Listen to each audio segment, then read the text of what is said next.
दर्शकों, पितृपक्ष का समय चल रहा है और हम सभी अपने पितरों को प्रसन्न करके उनसे आशीर्वाद पाने की कामना रखते हैं। इसी क्रम में आज हम आपको गरुड़ पुराण में वर्णित कुलामृत स्तोत्र का पाठ बताने जा रहे हैं, जिसका पाठ करने से पितृदेव प्रसन्न होकर आपको अवश्य ही आशीर्वाद देते हैं।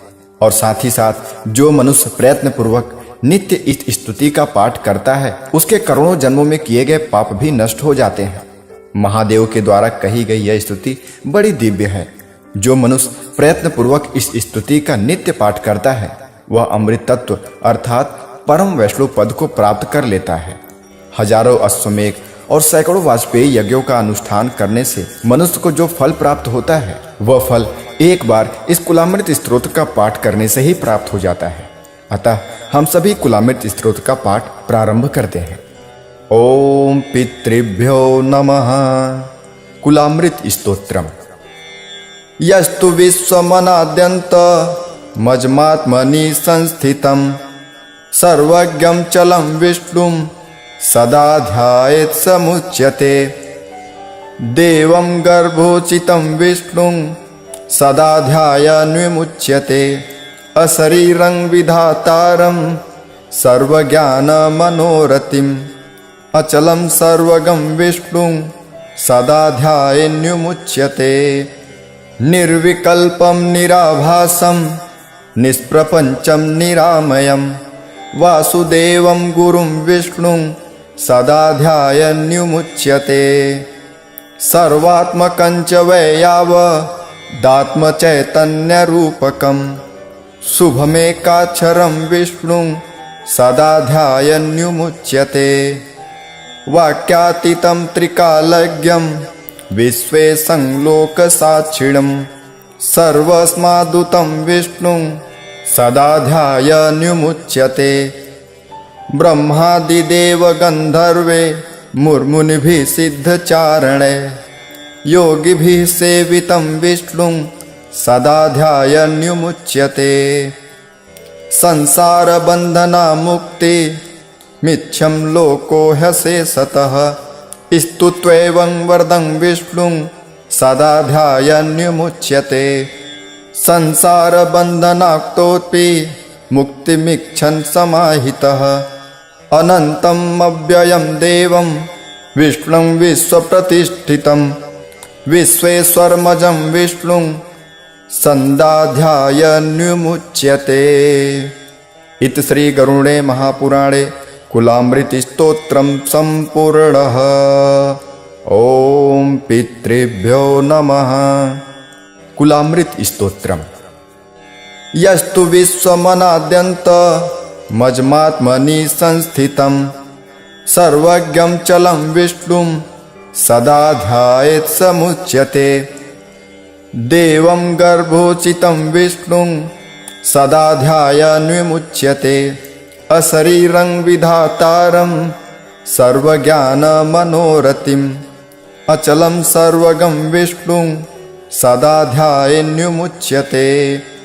निर्विकल्पं निराभासं निष्प्रपञ्चं निरामयं वासुदेवं गुरुं विष्णुं सदा ध्यायन् विमुच्यते। सर्वात्मकं च वैयावदात्मचैतन्यरूपकं शुभमेकाक्षरं विष्णुं सदा ध्यायन् विमुच्यते। वाक्यातीतं त्रिकालज्ञं विश्वेशं लोकसाक्षिणं सर्वस्मादुतं विष्णुं सदा ध्यायन् विमुच्यते। ब्रह्मादिदेव गन्धर्वे मुर्मुनिभिः सिद्धचारणे योगिभिः सेवितं विष्णुं सदा ध्यायन् विमुच्यते। संसारबन्धनामुक्ति मिथ्यं लोको ह्यशेषतः स्तुत्वैवं वरदं विष्णुं सदा ध्यायन् विमुच्यते।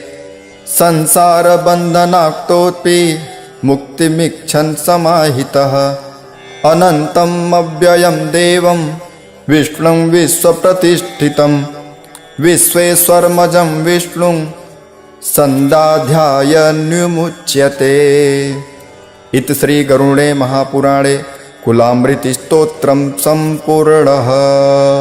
ओम पितृभ्यो नमः। कुलामृत स्तोत्रम। यस्तु विश्वमनाद्यन्त मज्मात्मनि संस्थितं सर्वज्ञं चलं विष्णुं सदा ध्यायेत् समुच्यते। देवं गर्भोचितं विष्णुं सदा ध्यायन् विमुच्यते। अशरीरं विधातारं सर्वज्ञानमनोरथिम् अचलं सर्वगं विष्णुं सदा ध्यायेन् विमुच्यते। निर्विकल्पं निराभासं निष्प्रपञ्चं निरामयं वासुदेवं गुरुं विष्णुं सदा ध्यायन् विमुच्यते। सर्वात्मकं च वैयावदात्मचैतन्यरूपकं शुभमेकाक्षरं विष्णुं सदा ध्यायन् विमुच्यते। वाक्यातीतं त्रिकालज्ञं विश्वेशं लोकसाक्षिणं सर्वस्मादुतं विष्णुं सदा ध्यायन् विमुच्यते। ब्रह्मादिदेवगन्धर्वे मुर्मुनिभिः सिद्धचारणे योगिभिः सेवितं विष्णुं सदा ध्यायन् विमुच्यते। संसारबन्धनामुक्ति मिच्छं लोको ह्यशेषतः स्तुत्वैवं वरदं विष्णुं सदा ध्यायन् विमुच्यते। संसारबन्धनाक्तोऽपि मुक्तिमिच्छन् समाहितः अनन्तम् अव्ययं देवं विष्णुं विश्वप्रतिष्ठितं विश्वेश्वरमजं विष्णुं सदा ध्यायन् विमुच्यते। इति श्री गरुणे महापुराणे कुलामृत स्तोत्रम संपूर्णः। ओम पितृभ्यो नमः। कुलामृत स्तोत्रम। यस्तु विश्वमनाद्यन्त मज्मात्मनि संस्थितं सर्वज्ञं चलं विष्णुं सदा ध्यायेत् समुच्यते। देवं गर्भोचितं विष्णुं सदा ध्यायन् विमुच्यते। अशरीरं विधातारं सर्वज्ञानमनोरथिम् अचलं सर्वगं विष्णुं सदा ध्यायेन् विमुच्यते। निर्विकल्पं निराभासं निष्प्रपञ्चं निरामयं वासुदेवं गुरुं विष्णुं सदा ध्यायन् विमुच्यते। सर्वात्मकं च वैयावदात्मचैतन्यरूपकं शुभमेकाक्षरं विष्णुं सदा ध्यायन् विमुच्यते। वाक्यातीतं त्रिकालज्ञं विश्वेशं लोकसाक्षिणं सर्वस्मादुतं विष्णुं सदा ध्यायन् विमुच्यते। ब्रह्मादिदेवगन्धर्वे मुर्मुनिभिः सिद्धचारणे योगिभिः सेवितं विष्णुं सदा ध्यायन् विमुच्यते। संसारबन्धनामुक्ति मिच्छं लोको ह्यशेषतः स्तुत्वैवं वरदं विष्णुं सदा ध्यायन् विमुच्यते। संसारबन्धनाक्तोऽपि मुक्तिमिच्छन् समाहितः अनन्तम् अव्ययं देवं विष्णुं विश्वप्रतिष्ठितं विश्वेश्वरमजं विष्णुं सदा ध्यायन् विमुच्यते। इति श्री गरुणे महापुराणे कुलामृत स्तोत्रम संपूर्णः। ओम पितृभ्यो नमः। कुलामृत स्तोत्रम। यस्तु विश्वमनाद्यन्त मज्मात्मनि संस्थितं सर्वज्ञं चलं विष्णुं सदा ध्यायेत् समुच्यते। देवं गर्भोचितं विष्णुं सदा ध्यायन् विमुच्यते। अशरीरं विधातारं सर्वज्ञानमनोरथिम् अचलं सर्वगं विष्णुं सदा ध्यायेन् विमुच्यते। निर्विकल्पं निराभासं निष्प्रपञ्चं निरामयं वासुदेवं गुरुं विष्णुं सदा ध्यायन् विमुच्यते। सर्वात्मकं च वैयावदात्मचैतन्यरूपकं शुभमेकाक्षरं विष्णुं सदा ध्यायन्युमुच्यते वाक्यातीतं त्रिकालज्ञं विश्वेशं लोकसाक्षिणं सर्वस्मादुतं विष्णुं सदा ध्यायन्युमुच्यते ब्रह्मादिदेव गन्धर्वे मुर्मुनिभिः सिद्धचारणे योगिभिः सेवितं विष्णुं सदा ध्यायन्युमुच्यते संसारबन्धना मुक्ति मिच्छं लोको ह्यशेषतः स्तुत्वैवं वरदं विष्णुं सदा ध्यायन्युमुच्यते संसारबन्धनाक्तोऽपि मुक्तिमिच्छन् समाहितः अनन्तम् अव्ययं देवं विष्णुं विश्वप्रतिष्ठितं विश्वेश्वरमजं विष्णुं सदा ध्यायन्युमुच्यते। इति श्री गरुणे महापुराणे कुलामृत स्तोत्रं सम्पूर्णः। ओम पितृभ्यो नमः। कुलामृत स्तोत्रम्। यस्तु विश्वमनाद्यन्त मज्मात्मनि संस्थितं सर्वज्ञं चलं विष्णुं सदा ध्यायेत् समुच्यते देवं गर्भोचितं विष्णुं सदा ध्यायन्विमुच्यते अशरीरं विधातारं सर्वज्ञानमनोरथिम् अचलं सर्वगं विष्णुं सदा ध्यायेन्युमुच्यते निर्विकल्पं निराभासं निष्प्रपञ्चं निरामयं वासुदेवं गुरुं विष्णुं सदा ध्यायन्युमुच्यते सर्वात्मकं च वैयावदात्मचैतन्यरूपकं शुभमेकाक्षरं विष्णुं सदा ध्यायन्युमुच्यते वाक्यातीतं त्रिकालज्ञं विश्वेशं लोकसाक्षिणं सर्वस्मादुतं विष्णुं सदा ध्यायन्युमुच्यते ब्रह्मादिदेव गन्धर्वे मुर्मुनिभिः सिद्धचारणे योगिभिः सेवितं विष्णुं सदा ध्यायन्युमुच्यते संसारबन्धना मुक्ति मिच्छं लोको ह्यशेषतः स्तुत्वैवं वरदं विष्णुं सदा ध्यायन्युमुच्यते संसारबन्धनाक्तोऽपि मुक्तिमिच्छन् समाहितः अनन्तम् अव्ययं देवं विष्णुं विश्वप्रतिष्ठितं विश्वेश्वरमजं विष्णुं सदा ध्यायन्युमुच्यते। इति श्री गरुणे महापुराणे कुलामृत स्तोत्रं सम्पूर्णः। ओम पितृभ्यो नमः। कुलामृत स्तोत्रम्।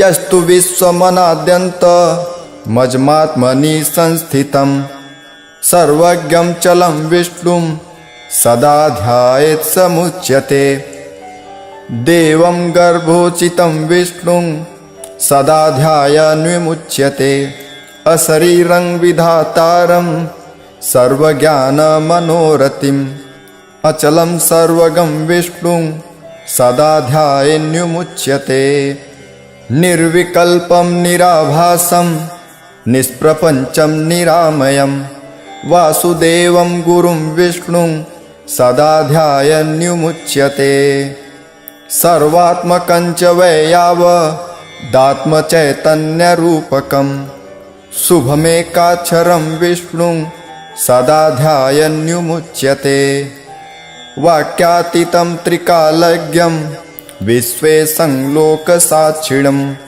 सर्वस्मादुतं विष्णुं सदा ध्यायन्युमुच्यते ब्रह्मादिदेव गन्धर्वे मुर्मुनिभिः सिद्धचारणे योगिभिः सेवितं विष्णुं सदा ध्यायन्युमुच्यते संसारबन्धना मुक्ति मिच्छं लोको ह्यशेषतः स्तुत्वैवं वरदं विष्णुं सदा ध्यायन्युमुच्यते संसारबन्धनाक्तोऽपि मुक्तिमिच्छन् समाहितः अनन्तम् अव्ययं देवं विष्णुं विश्वप्रतिष्ठितं विश्वेश्वरमजं विष्णुं संदाध्यायन्मुच्यते। इति श्री गरुणे महापुराणे कुलामृत स्तोत्रम संपूर्णः। ओम पितृभ्यो नमः। कुलामृत स्तोत्रम। यस्तु विश्वमनाद्यन्त मज्मात्मनि संस्थितं सर्वज्ञं चलं विष्णुं सदा ध्यायेत् समुच्यते। देवं गर्भोचितं विष्णुं सदा ध्यायन्मुच्यते। अशरीरं विधातारं सर्वज्ञानमनोरथिम् अचलं सर्वगं विष्णुं सदा ध्यायेन्मुच्यते। निर्विकल्पं निराभासं निष्प्रपञ्चं निरामयं वासुदेवं गुरुं विष्णुं सदा ध्यायन्मुच्यते। सर्वात्मकं च वैयावदात्मचैतन्यरूपकं शुभमेकाक्षरं विष्णुं सदा ध्यायन्मुच्यते। वाक्यातीतं त्रिकालज्ञं विश्वेशं लोकसाक्षिणं सर्वस्मादुतं विष्णुं सदा ध्यायन्मुच्यते। ब्रह्मादिदेवगन्धर्वे मुर्मुनिभिः सिद्धचारणे योगिभिः सेवितं विष्णुं सदा ध्यायन्मुच्यते। संसारबन्धनामुक्ति मिच्छं लोको ह्यशेषतः स्तुत्वैवं वरदं विष्णुं सदा ध्यायन्मुच्यते। संसारबन्धनाक्तोऽपि मुक्तिमिच्छन् समाहितः अनन्तम् अव्ययं देवं विष्णुं विश्वप्रतिष्ठितं विश्वेश्वरमजं विष्णुं संदाध्यायन्मुच्यते। इति श्री गरुणे महापुराणे कुलामृत स्तोत्रम संपूर्णः। ओम पितृभ्यो नमः। कुलामृत स्तोत्रम। यस्तु विश्वमनाद्यन्त मज्मात्मनि संस्थितं सर्वज्ञं चलं विष्णुं सदा ध्यायेत् समुच्यते। देवं गर्भोचितं विष्णुं सदा ध्यायन्मुच्यते। अशरीरं विधातारं सर्वज्ञानमनोरथिम् अचलं सर्वगं विष्णुं सदा ध्यायन्मुच्यते। निर्विकल्पं निराभासं निष्प्रपञ्चं निरामयं वासुदेवं गुरुं विष्णुं सदा ध्यायन्मुच्यते। सर्वात्मकं च वैयावदात्मचैतन्यरूपकं शुभमेकाक्षरं विष्णुं सदा ध्यायन्मुच्यते। वाक्यातीतं त्रिकालज्ञं विश्वेशं लोकसाक्षिणं सर्वस्मादुतं विष्णुं सदा ध्यायन्मुच्यते। ब्रह्मादिदेवगन्धर्वे मुर्मुनिभिः सिद्धचारणे योगिभिः सेवितं विष्णुं सदा ध्यायन्मुच्यते। संसारबन्धनामुक्ति मिच्छं लोको ह्यशेषतः स्तुत्वैवं वरदं विष्णुं सदा ध्यायन्मुच्यते। संसारबन्धनाक्तोऽपि मुक्तिमिच्छन् समाहितः अनन्तम् अव्ययं देवं विष्णुं विश्वप्रतिष्ठितं विश्वेश्वरमजं विष्णुं संदाध्यायन्मुच्यते। इति श्री गरुणे महापुराणे कुलामृत स्तोत्रम संपूर्णः। ओम पितृभ्यो नमः। कुलामृत स्तोत्रम। यस्तु विश्वमनाद्यन्त मज्मात्मनि संस्थितं सर्वज्ञं चलं विष्णुं सदा ध्यायेत् समुच्यते। देवं गर्भोचितं विष्णुं सदा ध्यायन्मुच्यते। अशरीरं विधातारं सर्वज्ञानमनोरथिम् अचलं सर्वगं विष्णुं सदा ध्यायन्मुच्यते। निर्विकल्पं निराभासं निष्प्रपञ्चं निरामयं वासुदेवं गुरुं विष्णुं सदा ध्यायन्युमुच्यते सर्वात्मकं च वै यावदात्मचैतन्यरूपकं शुभमेकाक्षरं विष्णुं सदा ध्यायन्युमुच्यते वाक्यातीतं त्रिकालज्ञं विश्वेशं लोकसाक्षिणं सर्वस्मादुतं विष्णुं सदा ध्यायन्युमुच्यते ब्रह्मादिदेवगन्धर्वे मुर्मुनिभिः सिद्धचारणे योगिभिः सेवितं विष्णुं सदा ध्यायन्युमुच्यते संसारबन्धनामुक्ति मिच्छं लोको ह्यशेषतः स्तुत्वैवं वरदं विष्णुं सदा ध्यायन्युमुच्यते संसारबन्धनाक्तोऽपि मुक्तिमिच्छन् समाहितः अनन्तम् अव्ययं देवं विष्णुं विश्वप्रतिष्ठितं विश्वेश्वरमजं विष्णुं सदा ध्यायन्युमुच्यते। इति श्री गरुणे महापुराणे कुलामृत स्तोत्रं सम्पूर्णः। ओम पितृभ्यो नमः। कुलामृत स्तोत्रम्। यस्तु विश्वमनाद्यन्त मज्मात्मनि संस्थितं सर्वज्ञं चलं विष्णुं सदा ध्यायेत् समुच्यते देवं गर्भोचितं विष्णुं सदा ध्यायन्विमुच्यते अशरीरं विधातारं सर्वज्ञानमनोरथिम् अचलं सर्वगं विष्णुं सदा ध्यायेन्युमुच्यते निर्विकल्पं निराभासं निष्प्रपञ्चं निरामयं वासुदेवं गुरुं विष्णुं सदा ध्यायन्युमुच्यते सर्वात्मकं च वै यावदात्मचैतन्यरूपकं शुभमेकाक्षरं विष्णुं सदा ध्यायन्युमुच्यते वाक्यातीतं त्रिकालज्ञं विश्वेशं लोकसाक्षिणं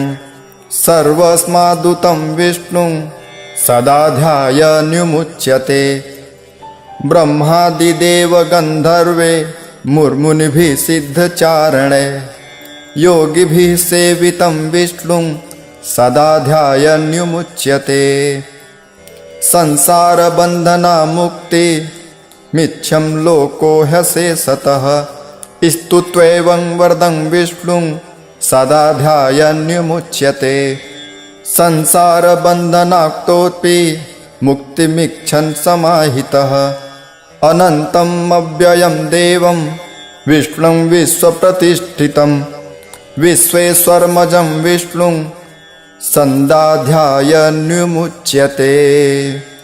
इति श्री गरुणे महापुराणे कुलामृत स्तोत्रं सम्पूर्णः। ओम पितृभ्यो नमः।